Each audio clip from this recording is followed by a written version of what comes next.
I just want to shout everybody out and say thank you all so much for your support and for the interest in the song that we released over at Timcast Records. It peaked at number 23 trending on YouTube, which is insane. I never expected that to happen. I didn't know whether or not this song would be successful, and it turns out it is. As of right now, it is number 3 on the top of the iTunes top 10. It peaked at number 2 for about 24 hours, which was mind-blowing, and it is currently the number 1 song in alternative rock. So let me jump down. Only Ever Wanted, number 1 in alternative rock. The top alternative rock album right now is Will of the People by Muse. Interesting color scheme, Will of the People. Well, we didn't put out an album. We were actually planning on it because we do have a bunch of songs that are already just about ready to go, but we decided to more heavily focus on just this one song and then doing one release. And this is the one we went with. And I think all of the songs that we have, they're actually rather different in their genre. Many of them lean a little bit towards, rock and stuff. But here's what I want to talk to you about. The first thing I'm going to say, my friends, if you want to help us, and you want to prove a point, I guess. Right now, there's a whole bunch of leftist commentators and Reddit posts on their forums that are claiming the song is awful, that it's bad, that it's cringe, that I should quit. And I think this absolutely exemplifies the point that I was trying to make and why we are making content like this. Because we're winning. Timcast Records, not political. I mean, we'll have some political songs. Only Ever Wanted, standard emotional song. Alternative rock, mostly slow, ambient, kind of dream popish, I guess, with an end that's more a little bit heavier, but not really heavy, and maybe emo-ish or whatever. Million views right now. Released August 26, 12:01, and I'll put the link in the description below. If you buy it now on iTunes, you can help us hit the top of the charts and potentially even, I don't know how any of the tracking works for like Nielsen and stuff. And Billboard, but we might have a chart. We might hit the charts. I'll already say this right now, as of literally right now, filming this segment, we are number 33 on trending. So we've gone down. We put the song out Friday, did a big push, shouted it out. We got a tremendous amount of views and an insanely huge reaction. And of course, because of this, and when we put out the promo, the grifter's going to grift. And I think they did us a favor, revealing exactly who they are. This song is not political. It is not the greatest song ever written. It is just a song that I wrote, that Carter Banks produced and edited, engineered. And it's a song. It is what it is. A lot of people have songs. So why is it that we're getting so much, that these leftist commentators are trying to find any possible reason to claim it's just not good? Now, look, I'll tell you this. Not everybody likes every kind of music. And I think if you look at most comments, people are saying things like, hey, man, it's not bad. Not my cup of tea. I'm not really into this music. And I'm like, cool. There are a lot of people saying that they cried listening to it. There are a lot of people saying that they've got it on loop on their playlists. And we can see the metrics that people are playing the song. I mean, dude, million views. We got a massive, look, we put it up at midnight because that's when the chart starts tracking, midnight to midnight, Friday till Thursday. And I was like, it's probably a bad idea to put it up at midnight anyway on YouTube because people aren't going to be watching videos. But we ended up getting tremendous success, 23 on trending for all of YouTube. I think it's fair to say people like the song. 6 out of 10, I'll accept that. Some people are like, yeah, okay, it's good enough. It's not the greatest song in the world. I'm like, totally fine with that. Totally fine. We want to make a culture because I don't want to make things that are just overtly political to grift and engage in this, culture war endlessly. We have to make culture that reaches regular people. We did it. And that's why they're so pissed. If you guys, if you like the song and you want to buy it, we'll chart. Now, I'll be the first to recognize when it comes to something like Hold Me Closer by Elton John and Britney Spears, I'm not surprised I didn't beat them. That Timcast Music did not beat the re-release of Tiny Dancer featuring Britney Spears. And I will also say a lot of people are buying the song for the culture war and not for the music. Facts. I'm not doing this because I'm like, we're going to be the greatest musicians who ever lived or anything like that. I'm saying we need to start engaging in culture that's not overtly political so that we can reach regular people, and all of this attention, all of this, it gets it. And I want to show you what I mean by this. This is a video by Hassan Piker. I actually agree with Hassan on a lot of things. For some reason, he thinks he disagrees with me. It's really weird. He did his critique of Will of the People, the first song we released in November of 2020. He was unaware of it until he saw the Twitter video that I released at 5 a.m. on March 22nd of this year. Because I was just like, I'll put the song up on Twitter now. It's been around forever. The song has a combined like 6 million streams. Not nearly the biggest song in the world, but many of you have probably heard the song Will of the People because it actually gets a good amount of play on Spotify. I think it's publicly available with like 425,000 streams just on Spotify alone and then several million across other platforms. Hassan watches the video and then just rags on it saying it's dumb. And here's the best part about all of this. And again, I don't got an issue with Hassan. I don't understand. He just pretends to have an issue with me. Look, he's like laughing. It's like Tim Pool's song. These people, and this proves it, hate you for you, and they don't care about politics or policy, which is sort of the message of the song "Will of the People." Let me scroll down and show you some of the comments. Let me just grab. Let me see. One guy, a top comment, had this one on my playlist, had no idea who made it or the message, actually kind of thought it was a leftist song about, actual oppression and revolution. Kind of sucks being in the know. Someone says, I got this song as an ad and I listened to the whole thing. I thought it was a message about violence makes more violence because of things like systemic oppression and police brutality. I guess I was wrong. It's funny that there are a lot of people that are saying things like, I actually liked this song. Man, it's Tim Pool's. Oh, that sucks. Aren't conservatives saying this, that, or otherwise? These people don't know anything about me. They're just making a song where they can say, I hate it. I hate Tim Pool. Damn, the song is actually pretty good. And without knowing the message, it's just generic enough to be interpreted a few different ways. Didn't expect it to be good, though. There are so many comments on Hassan's video where they're saying they hate me, but they like the song. That's good. And it proves a point, and it does me a favor. Thank you, Hassan, for being the grifter that you are, I guess. Bro, it's just a song. There's not a particularly deep message other than, at a surface level, revolutions keep happening. There will always be revolutions. It's not an indictment of any one political ideology. The song Will of the People ends by showing statues rotating.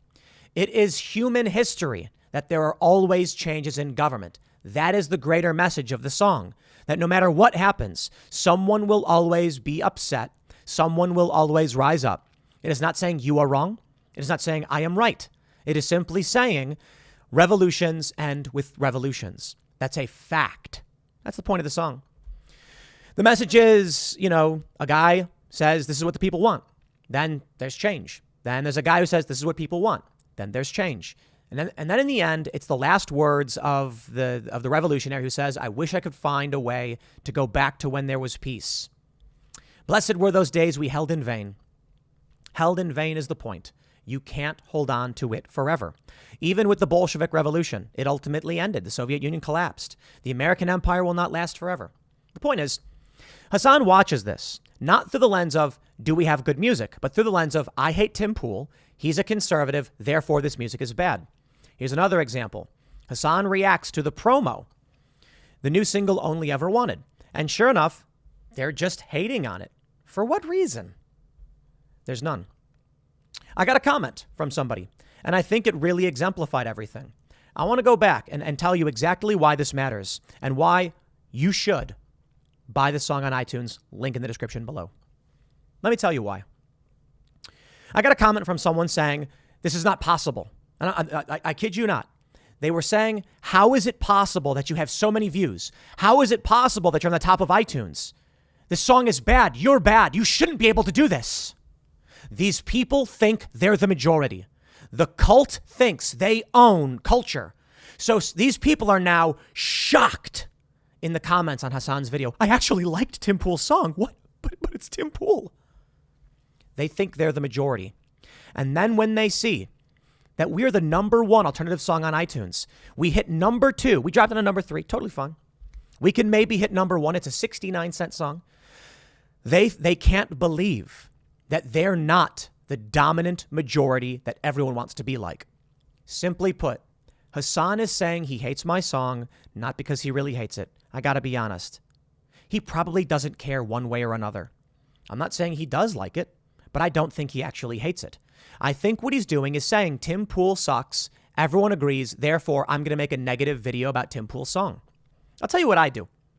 AOC came out and said that the police inside the Capitol opened the doors. And I said, thank you, AOC, you're correct. When there have been people on the left, when they come out and they say something I agree with, I say praise where praise is deserved. Because please do the right thing. When Anna Kasparian and the Young Turks came out and said these people who are attacking and being violent in New York need to be locked up, I say, thank you, you're correct. And I believe in innocent until proven guilty to a rather extreme degree. But Anna was correct. I'm not going to rag on people when they say things that are good or do things that are right. I'm not going to insult Hassan or these other people because they make music. In fact, when I put the promo for this song out, the lead singer, I believe it's the lead singer, it's the Eve 6 account, told me my lyrics were bad. I responded with, I'm a huge fan, and I'm so excited that you're talking about me. Because when I was a teenager and I started playing music, we would cover Eve 6 songs. Inside Out, Promise, Here's to the Night. These were mega hits. That was the era, dude. We were kids. Pop punk. I'm not going to respond with hate on somebody just because they respond with hate on me. If look, I talk about how I love Marvel movies. Yeah, Chris Evans and Mark Ruffalo are as woke as they come. Not a fan of their politics, but I think they're excellent in those movies. And that's the reality. The reality is, in the real world, I can point out that, look, people like Nickelback. That's the truth. Nickelback had a #1 chart-topping song, How You Remind Me, for 4 weeks straight on Billboard. And everybody mocks them and acts like they're garbage. They had 6 Billboard Hot 100 hits, I think in the top 10. Like, bro, I get it's a meme that people hate Nickelback. They're not my jam, but people are allowed to like things. Isn't that the funniest thing? Among these people, I'll show you exactly what it is. Shout out to our good friends over at The Majority Report. They made a video. Tim Pool's new song sounds like Nickelback, except a lot less catchy. I got to be completely honest.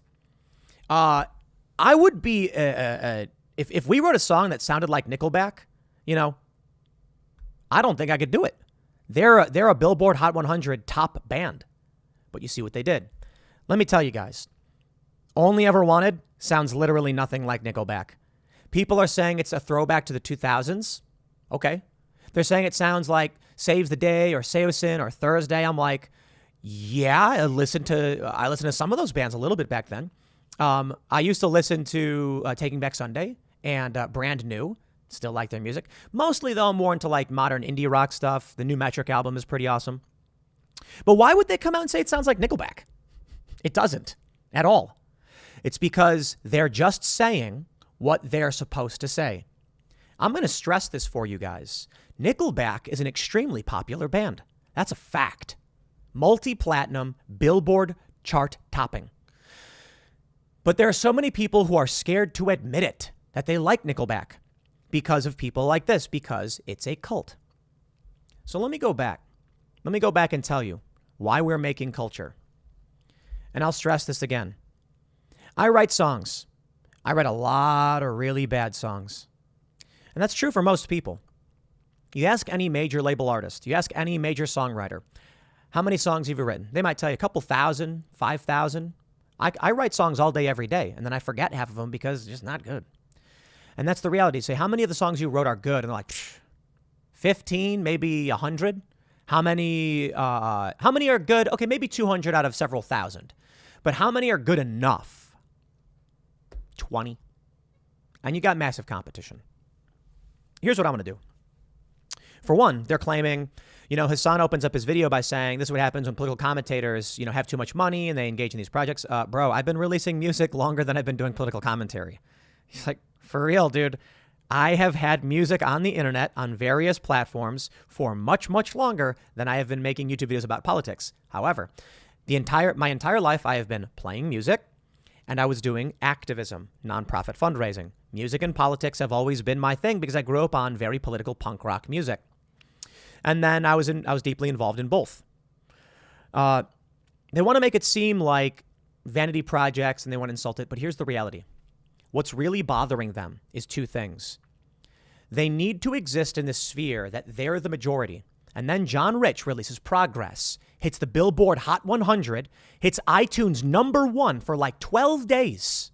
A song about how wokeness is bad and about how what they're doing with Antifa and Black Lives Matter is bad. Hits #1. FJB, top of the charts. Tom MacDonald, top of the charts. Now, all those songs are overtly political, and I recognize that. Will of the People that we released in November of 2020, overtly political. It's got like 2.2 million views on YouTube. That's way bigger than a lot of major label bands with really great songs that I really like. But I recognize this about Will of the People. It's political. It's a political song, dude. Look, we got political music coming out. We have one song that we're planning on putting out before the midterms that's about institutions. I don't like making songs that are like, Donald Trump is good and Joe Biden is bad or whatever. It's like, nah, I'm not really interested in doing that. I am more interested in making songs with like political themes that address overarching issues. The song Only Ever Wanted is literally about nothing political. I'll tell you what the song's about. Without getting into how it was inspired and how it came to be, it's just about someone. It's about losing someone, and it's about in the video particularly when you make the mistake of not telling them how you feel, and then you never get a chance to do it, and that's what it was about. We got a bunch of other songs that are not political and a lot that are. This is the other. So for one, the success of this song reaching number 2 on iTunes and hopefully with your support number 1. And then maybe even Billboard. The success there shows them that they're not the majority. They don't own the culture. They want to. And they have a stranglehold on it, meaning they can get people canceled or fired if they say things that they don't like. We're stopping that. We're proving, hey, you can be successful without pandering to the cult. That's what freaks them out. That's why they have to scream Nickelback. It's why they have to scream it's bad. But you look in the comments and what are the people saying? Wow, man. Oh, that sucks. I really liked this song, but it was Tim Pool.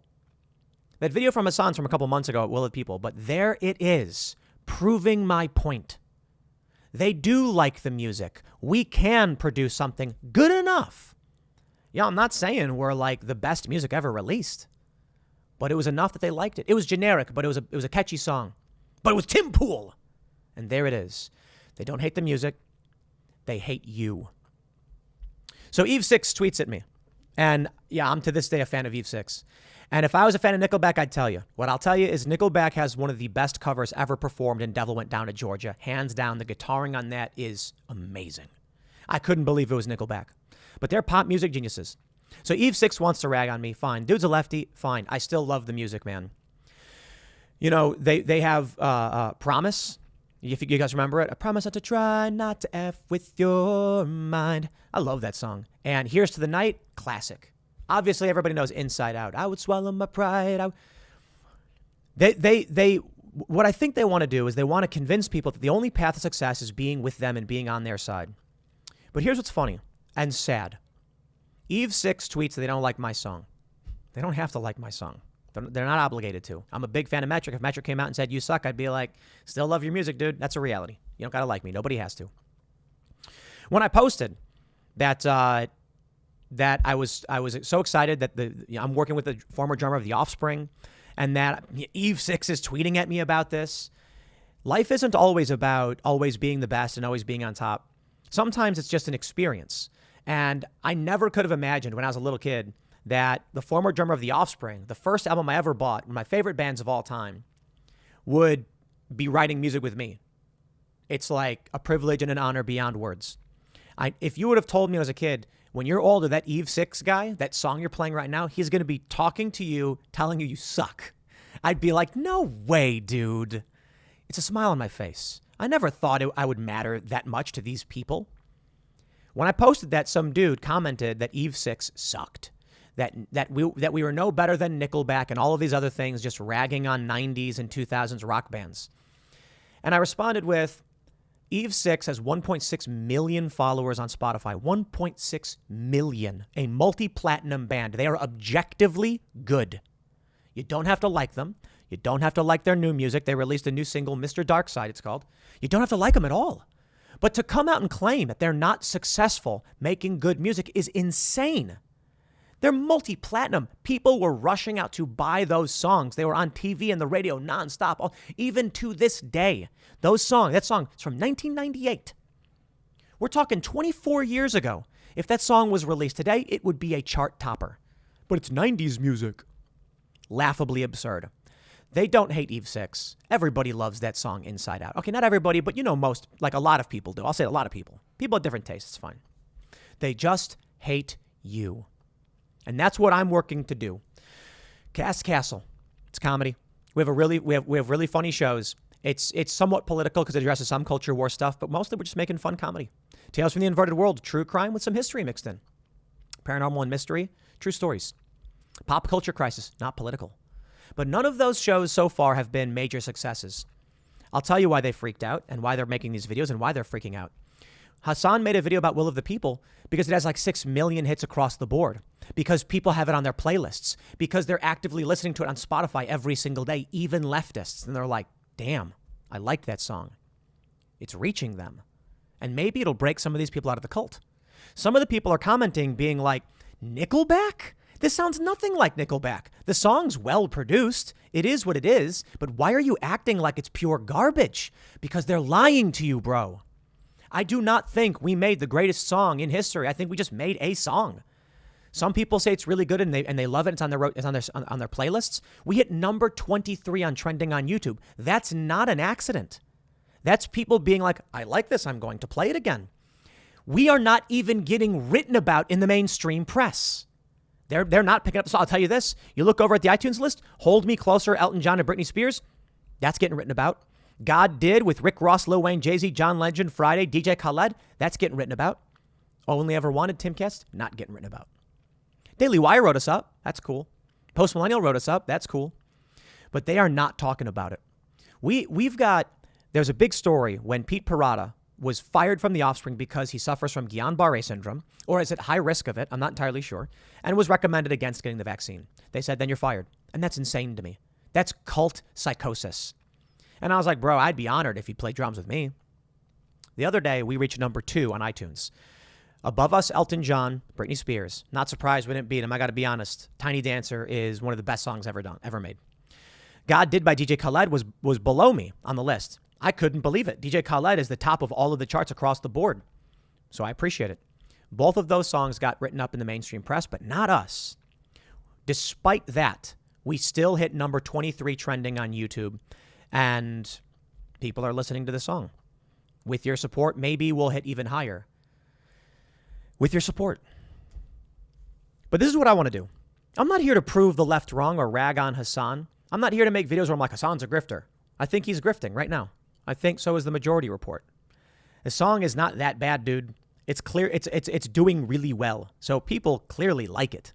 Not everybody. And some of it is politics. No joke, no doubt. A lot of people are probably listening to it just because they're like, I want Tim to win. But when you look at the reaction Hassan did to Will of the People, and he's saying things like, he's saying, does Tim want to be Antifa? Why are these conservatives doing this, that, or otherwise? It's like, it's very clear that Hassan doesn't know anything about me. One of the comments was like, do they want to be Antifa? Actually, let me pull up a comment from his video. Someone said something like, where is it? He said something about it's all. I can't find it. It is funny though when Hassan said it's basically a ripoff of Attack on Titan. What? It's not. It's like an older song. But what was it? I can't find it. I guess. Let me see if it's this one. It implies that action. Okay, here we go. Here it is. This person commented, this guy, Jamie. The fact that the violence begets violence thing starts with cop violence in the video is actually interesting from Tim's perspective. It almost implies the actions of Antifa would be understandable if it didn't happen to perpetuate the violence. There are other possible messages that make less sense given political reality, but I have to remind myself it's Tim, so they're probably more likely. It could be about being sympathetic to Proud Boys, etc., saying they're misguided, which ignores that they actually get on really well with cops. Edit. I'm now having the dress moment where I'm trying to decide whether the blue-purple coloring on the poster on the protesters is stylized in a way of portraying white or black bloc. It could just be blue for Democrats. LOL. Remember, this is Tim. The cops are surely in black, lit red by the fire, so I'm guessing it's about lighting the protesters supposed to be in white. I've thought about this too much already. I'm literally just red blue. It's literally just red blue party politics. LMFAO. I went too deep. The morning evening shots where the cops are marching to storm the building is a nice way to work that in naturally. Props to whoever came up with that idea. It's not red blue party politics. These people don't get it. But it's interesting that he said it implies the actions of Antifa would be understandable if it didn't happen to perpetuate the violence. Yes. Literally, yes. But a little bit more than that. You know, none of these people clearly listen to anything I've ever said, or my philosophy, or my moral ethics. The issue is the actions of Antifa resisting oppression are 100% justified, except for the fact that they are the oppressors. And here we go. Now they're going to say things like, Antifa, the true fascists, blah, blah, blah, Tim Pool saying nonsense again. Yeah, okay, let me tell you. When Antifa goes to a small business and smashes its windows out, who's doing the oppressing? That low-income worker who is desperately trying to pay for their health care now has to board up their windows, and it's damaging to their business. That does not solve any of your problems. Antifa is not helping. They are hurting. The message of the video is not about who's right or wrong or red-blue party politics, literally at all. It's about no matter what, no matter who wins or how long you're in power, empires fall. That's the overarching message. One statue comes down, another one comes up. Ideologies change. And it's because humans are fickle and humans are quick to blame everyone else. But I do truly find it fascinating. I do. So I'm happy that they're pretending to hate the song, I suppose, because at the very least, you'd not care, right? They say that the opposite of love is not hate, it's indifference. And this is anything but indifference. When they all react to my song in such a negative way, it shows that they are invested in it. Because here's what should happen. If I put a song that wasn't good, people just wouldn't listen to it. There are a lot of songs that come out that I think aren't good. I don't talk about them. Just don't listen to them.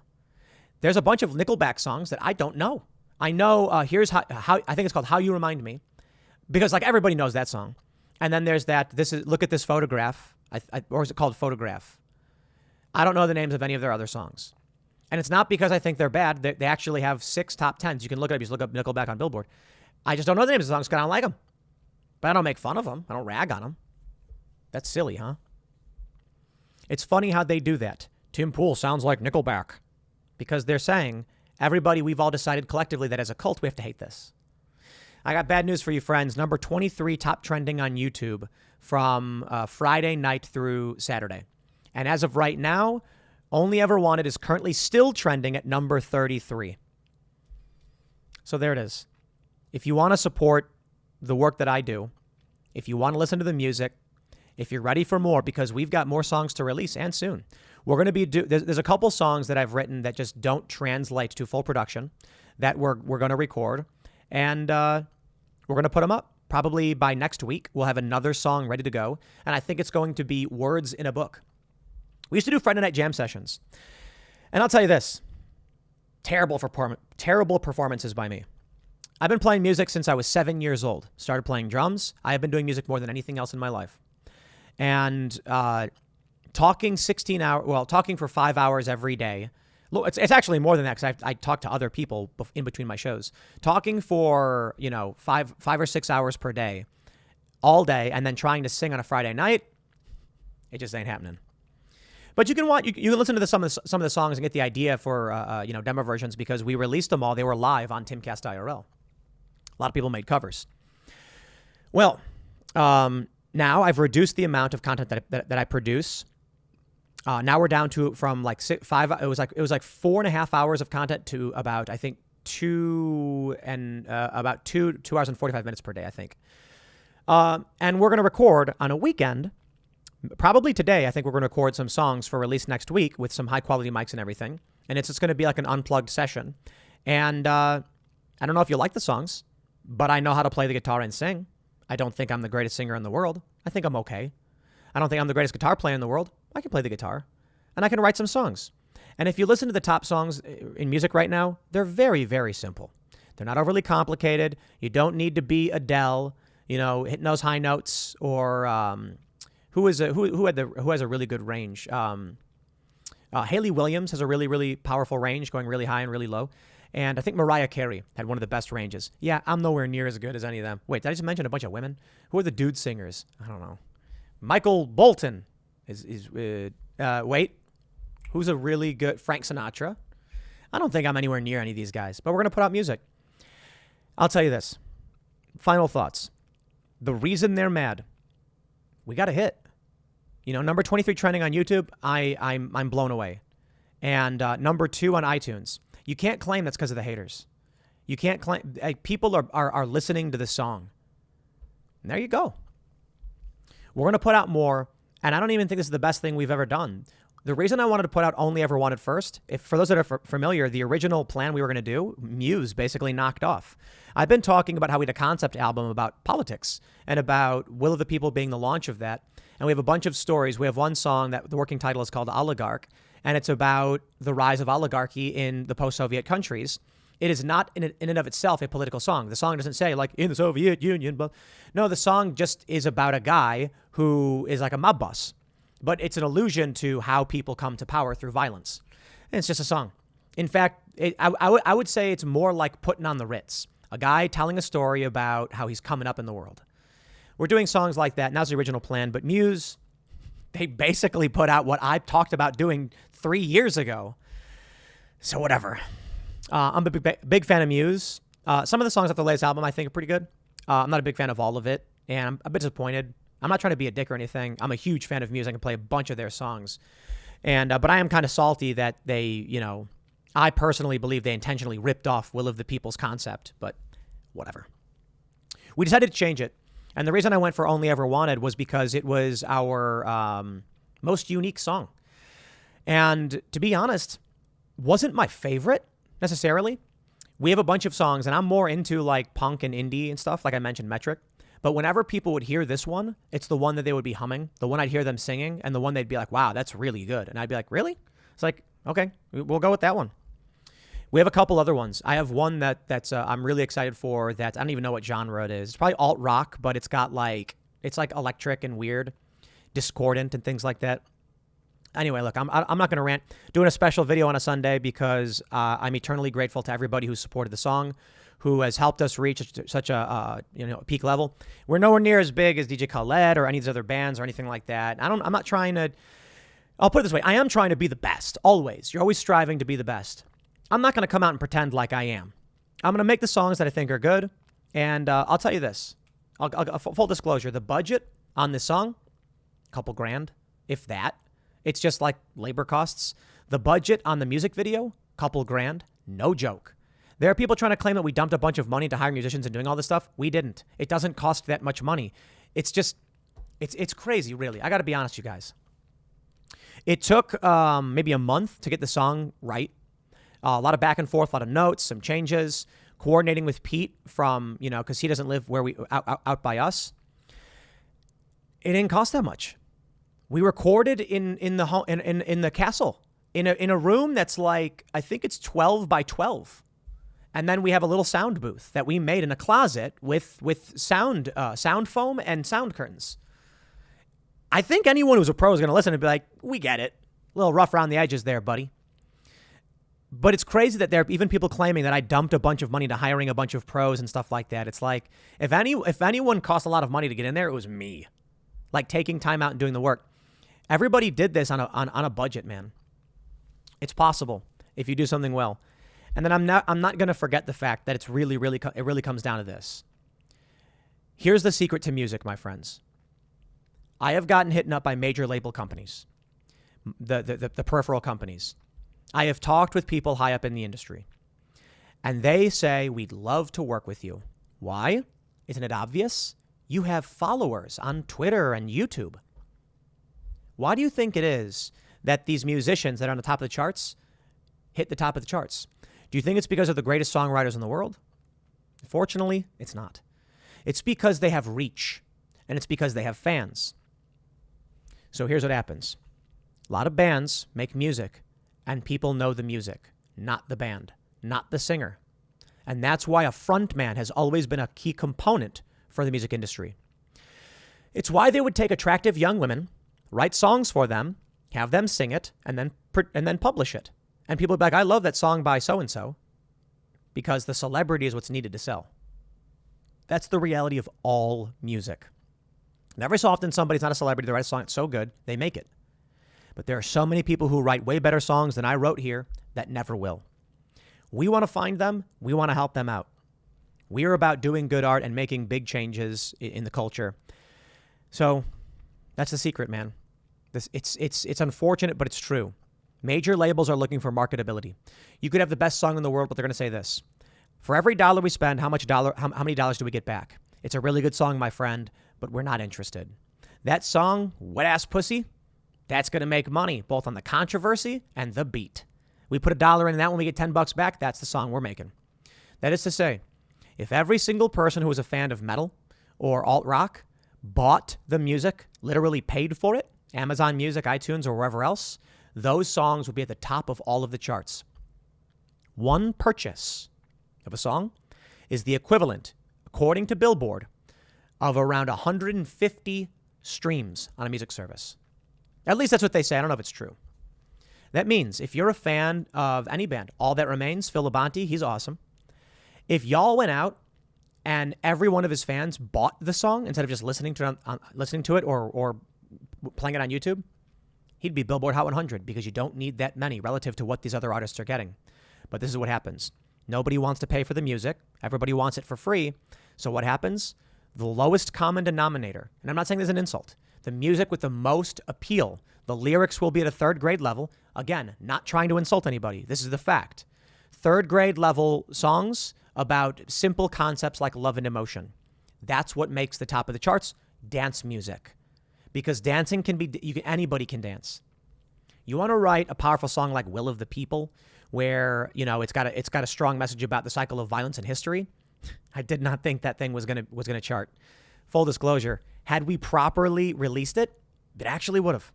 So anyway, my friends, thanks for hanging out in this special Sunday video. If you really want to see us break the charts, we have until the end of this week to get as many sales and streams as possible. Listen on Spotify, the link in the description below. Buy it on iTunes or Amazon Music. iTunes, if you buy it on iTunes, you'll help us get to the #1 spot on iTunes. It's 69 cents. Thank you so much for everything you've done so far, and it's a dream come true for me. I am eternally grateful to each and every one of you. Every single individual who listened to the song, who bought the song, has helped make my dream come true. I'm sure the same is true for Carter and Pete Parada. And let me do one last thing and just talk about the catharsis. I'm such a big fan of The Offspring. I can play dozens of their songs. It was the first album I ever bought, and I was pissed when I heard they fired Pete because he couldn't get the vaccine. He's not some big anti-vaxxer. The doctor told him he couldn't do it. Mind-blowing they would abandon him like that. But talk about the catharsis. The first, he was up on a Times Square billboard. I think today's the last day for the run that we purchased. Him playing the drums. Now, a top trending song on YouTube, #2 on iTunes. I hope that shows people. If you want to be a cult and you want to do this to people, we are building a parallel economy. We are building a parallel culture, and it is working. And, Pete, he's been in a bunch of really famous bands face to face. People are, big fans of them. The Offspring, of course. Well, now, Pete, it was an honor. Thank you also. Thank you so much for working with us on this and helping and making it come to life and making it as powerful as it was. We have a bunch more songs with Pete, and hopefully they break the mold too. Currently, right now, number 33 trending on YouTube is the guy that The Offspring said wasn't allowed to be in the band because his doctor wouldn't let him get the vaccine or told him not to do it. That's messed up. Thank you all so much, and I'll see you all tomorrow on the regular schedule.